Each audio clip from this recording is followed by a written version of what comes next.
I've got a special treat for you New York fans today. I've been strolling through the stands here at Delaware Park, and I found a racing legend, Carl Hanford. And if you're not sure who Carl Hanford is, there was once upon a time a horse named Kelso, and as Joe Hirsch said, only once. He was the Horse of the Year 5 times in a row, and just a great horse. And this is the man that trained him, Carl Hanford. And Carl, welcome to the show. Oh, thank you. What are you doing out here at Delaware Park? Oh, just coming out here for the races and seeing a few horses. I'd like to see the stake today. I thought the horse that finished second might run pretty good. He did run good, but the winner just outrunning, that's all. Carl, you know, New York fans, we're doing this for New York City OTB, and New York fans are known to be really rough on their heroes. There's a movie out about Roger Maris, how the fans booed him because they were Mickey Mantle fans. You brought Kelso to New York numerous times. How did the fans treat you in New York with Kelso? Oh, they were wonderful. I mean, I think Kelso just got to their hearts. I've seen some of the big bettors in New York at different times bet against him and still be rooting for him. Right. That's very unusual. And you know, you weren't even like a New Yorker. You were based a lot of times here at Delaware Park and shipped into New York. So don't you find that strange that they took to Kelso? Well, no, not really, because his 3-year-old year he wasn't in New York very much, but from then on he was mostly stabled in New York. Where would you think his most memorable races took place? I would think New York. Can you think of some of the ones off the top of your head that stick out in your mind with Kelso? Well, every one of the Gold Cups stuck out in my mind, but I thought one of his greatest races was the Metropolitan Mile.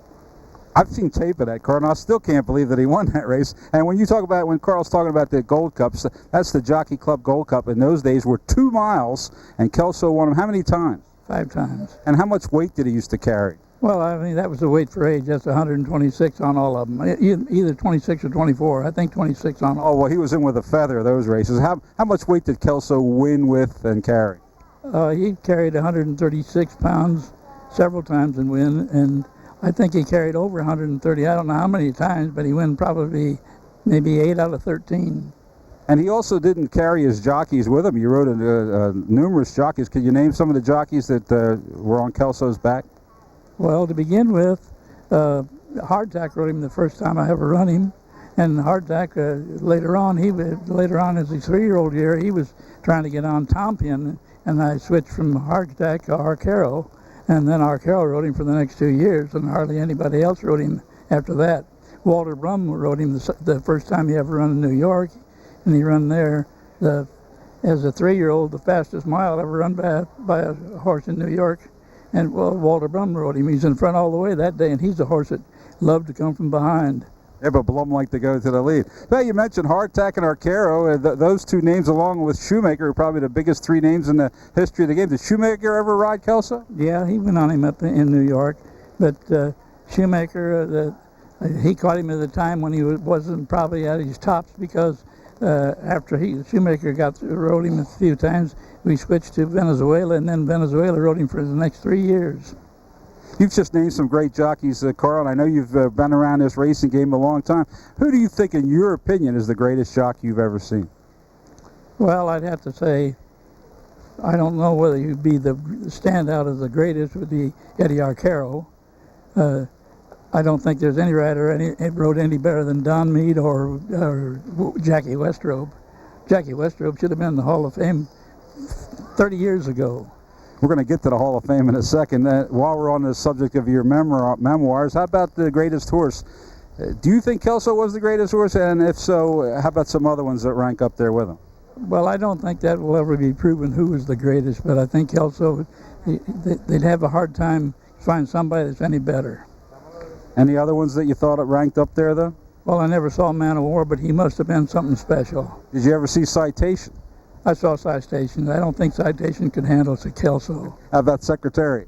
I don't think. Well, Secretary, he never raced after his 3-year-old year, so I don't know if they come up with a handicap weight, just what that would be. But I know he'd have his job cut out trying to beat Kelso when they were both at their best. What you're trying to say is Kelso, he ran like 60 sometimes, won over 30 times, carried the weight, went the distance, went the turf, went the dirt, even sprinted a few times. He did it all, didn't he? Yes, he did. He did it all, and and I think he's one of the fastest horses that ever was. Now they claim about Bo Purple beating him. Bo Purple never beat him with equal weights, maybe one time, but at the time Bo Purple beat him, I got him beat in the Man of War because I said Bo Purple will never go a mile and a half. You stay back with the axe. My orders beat the horse that day. You know, ladies and gentlemen, I've interviewed Carl a number of times through the years, and he never blames Kelso for any loss. It's either the jockey goofed up, he threw his shoe at Arlington. Something always is an excuse, and I think that's great that all these years. And speaking of that, Kelso's been retired for, 40 years. Do you still think about him? Oh, certainly.